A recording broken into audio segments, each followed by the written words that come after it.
그래서 내가 좀 방송을 잘못하고 있나 싶을 정도로 리플도 좀 달리고 여론이 좀 안 좋다고 생각이 들 때 그때마다 전화를 드렸었어요. 그러면 전현무는 너무 비호감이다. 얼굴도 비호감, 멘트도 비호감, 유두도 비호감이야.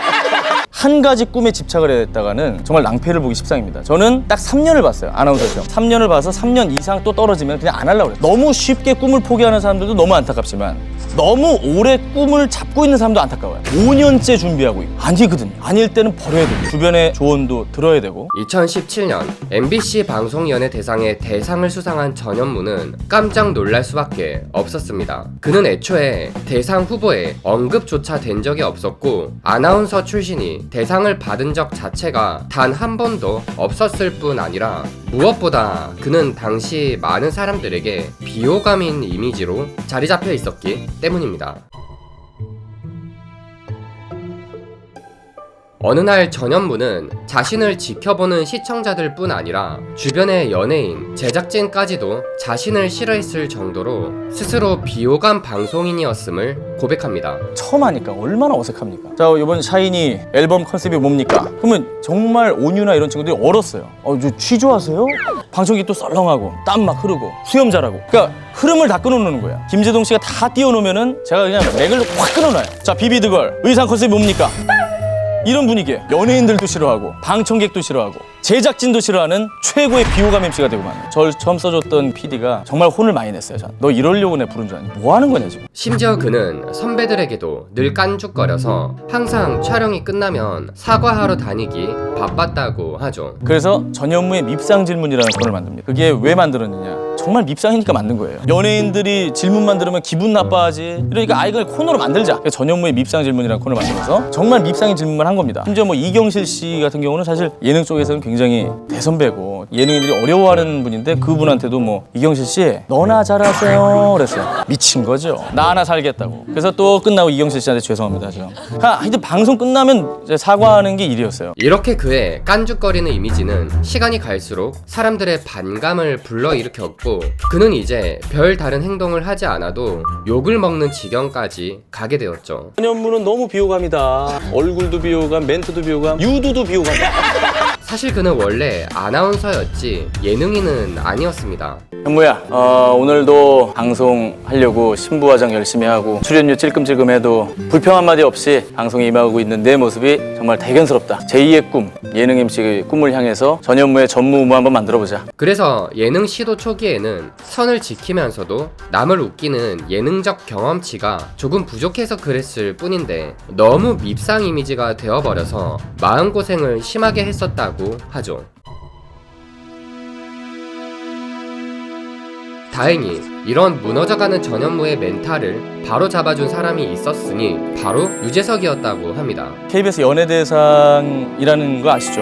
연말에 예능인들 모아놓고 이제 상 주는 자리인데 저는 이제 뭐 예능을 하지만 제가 뭐 아나운서 소속이기 때문에 어디 이제 뭐 앉을 데가 없잖아요. 그 앞에 이렇게 테이블에 앉아 있잖아요. 진짜 미치겠더라고. 어디 앉아야 되나 이거. 안녕하세요. 예. 박명수 씨 안녕하세요. 그리고 예. 그래서 이렇게 자꾸 이러고 있는데 유재석 씨가 현무야 일로 와 여기 앉아.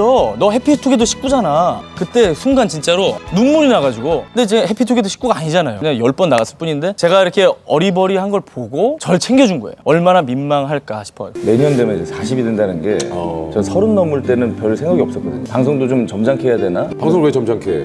40이니까 에이 그게 무슨 소리야. 초상막고 주책이라고 밉상이라고. 야 주차기로 하면 우리 명수 형이나 뭐 나나 네가 아무렇지도 않아야 보시는 분들도 아무렇지도 않지. 네가 그렇게 생각하면 보시는 분들도 그렇게 생각해. 네가 어떻게 생각하느냐가 중요하지. 40 넘어서도 결혼할 수 있죠. 준하 형이 그렇게 했잖아. 40에 했나? 불안해 이제 불안해. 그래. 이러다가 못할 것 같아.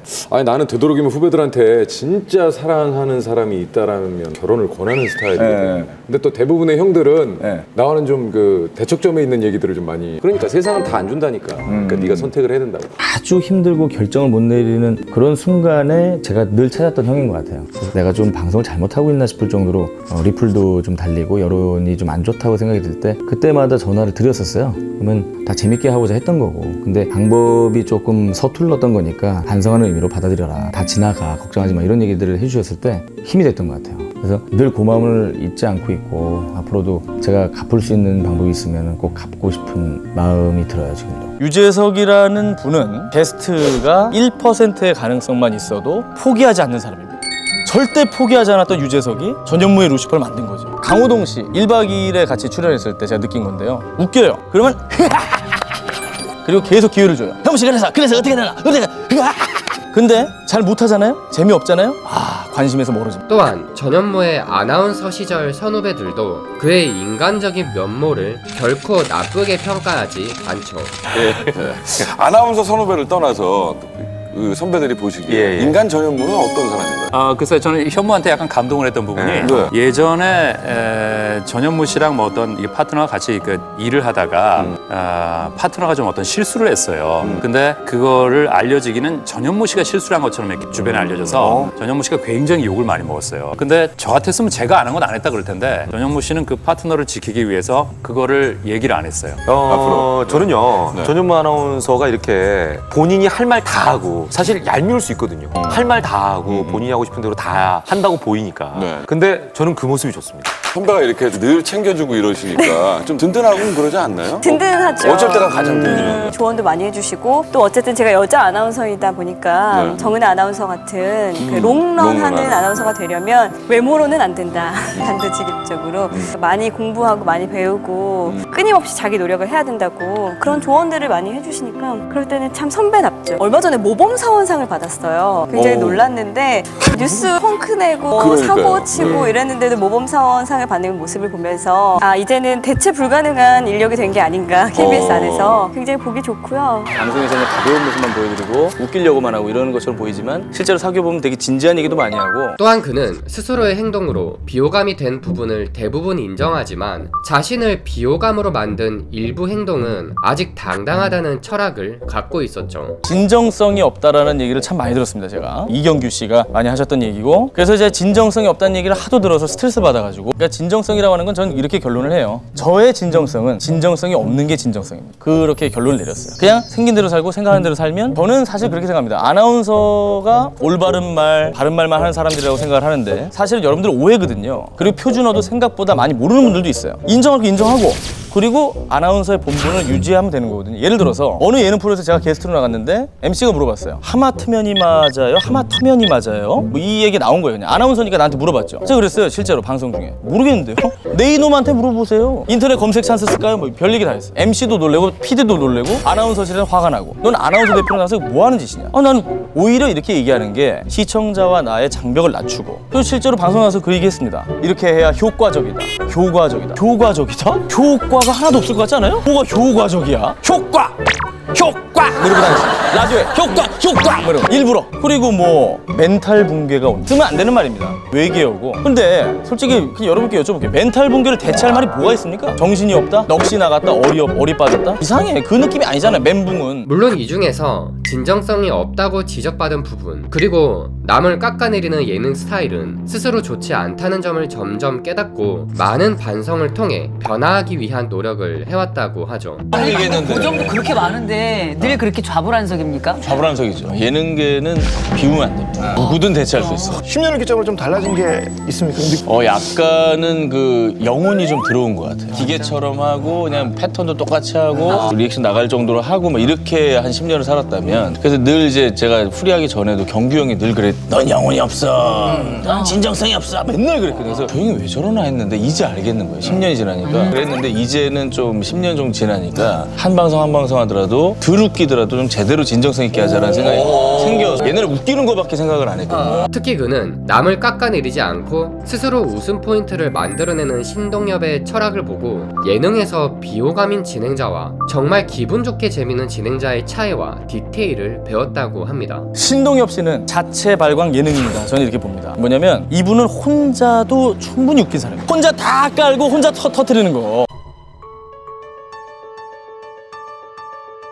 사실 예능 컨셉에 가려져 있어 간과하기 쉽지만 전현무는 연세대 영어 영문학, 사회학 복수전공 졸업자이자 영어, 중국어, 일본어, 스페인어까지 구사할 줄 알며 하나만 합격하기도 어렵다는 기자와 아나운서를 모두 합격할 정도로 똑똑한 사람입니다. 하지만 그는 일부러 사람들 앞에서 똑똑한 척을 하지 않는다고 하죠. 일단은 정말 부탁인데 말 어렵게 쓰지 마. 어차피 시청자들과 소통을 해야 되는 사람들인데 말 길게 막 이냈습니다 이런 거 해봤자 자랑하는 것밖에 안 되니까 말 편하게 하고 말 짧게 하고 하지만 전현무가 각 잡고 진지한 얘기를 전할 때를 보면 그는 정말 똑똑한 사람이라는 것을 한 번에 알 수 있습니다. 여러분 그런 얘기 많이 하잖아요. 꿈을 잃지 말고 열정을 갖고 꿈을 향해 도전하라. 저는 그 말을 이 세상에서 제일 싫어합니다. 꿈을 잃을 줄 알아야 이룰 수 있습니다. 잃어야 됩니다. 이럴 때는 한 가지 꿈에 집착을 했다가는 정말 낭패를 보기 십상입니다. 저는 딱 3년을 봤어요. 아나운서 시험 3년을 봐서 3년 이상 또 떨어지면 그냥 안 하려고 그래요. 너무 쉽게 꿈을 포기하는 사람들도 너무 안타깝지만 너무 오래 꿈을 잡고 있는 사람도 안타까워요. 5년째 준비하고 있고 아니거든요. 아닐 때는 버려야 되고 주변의 조언도 들어야 되고 꿈 보험을 가져라. 화장품 살 때도 이거 사면은 에센스 줘요? 이거 사면은 비비크림 줘요? 별거 다 물어보잖아요. 그 얘기를 왜 드리냐면 하다못해 화장품을 살 때도 그렇게 옵션을 따지면서 왜 자기 인생이 달려있는 꿈 얘기를 하는데 꿈 옵션을 안 가지고 있냐는 거죠. 너무 한 가지만 올인하지 말라는 거예요. 실제로 저는 꿈 보험을 뭘 들었냐. 첫 번째 꿈은 아나운서, 두 번째 꿈은 기자, 세 번째 꿈은 선생님이었습니다. 만약에 1지망, 2지망이 다 안 됐을 시에는 선생님을 하겠다. 학생이란 무엇인지 스스로 정의를 해보고 왜 그렇게 정의했는지에 대한 이유를 한번 면접의 신 어떻게 보세요? 그럼 뭐 왜냐면 지금 3사를 지금 다 그렇죠. 합격한 친구가 그렇죠. 네, 일단은 학생은 배우락의 날생으로 알고 있고 일본어나 중국어도 같은 한자를 쓰는 걸로 알고 있습니다. 근데 제가 아는 학생은 스터디를 하는 사람으로 알고 있는데 우리는 스터디를 하는 사람이 아니라 러너, 배우는 사람으로만 학생을 대하고 있는 것 같습니다. 스터디라는 말은 독일어 스튜디어렌에서 온 걸로 알고 있고 스튜디어렌이란 말은 배우는 것 플러스 연구하다로 알고 있습니다. 앞으로 미래 사회에는 자기 주도적으로 자기가 원하는 합격! 합격! 이러니까 3사를 다 아니야. 2017년 방송연예대상의 대상을 수상했던 전현무는 2022년 두 번째 대상을 수상했습니다. 이는 결코 능력 없고 비호감이기만 했으면 이루어질 수 없는 성과였죠. 그는 현재 진정성 있는 모습을 통해 비호감 이미지에서 벗어나 많은 사람들에게 호감 이미지로 사랑받고 있습니다. 영상 끝까지 봐주셔서 감사합니다.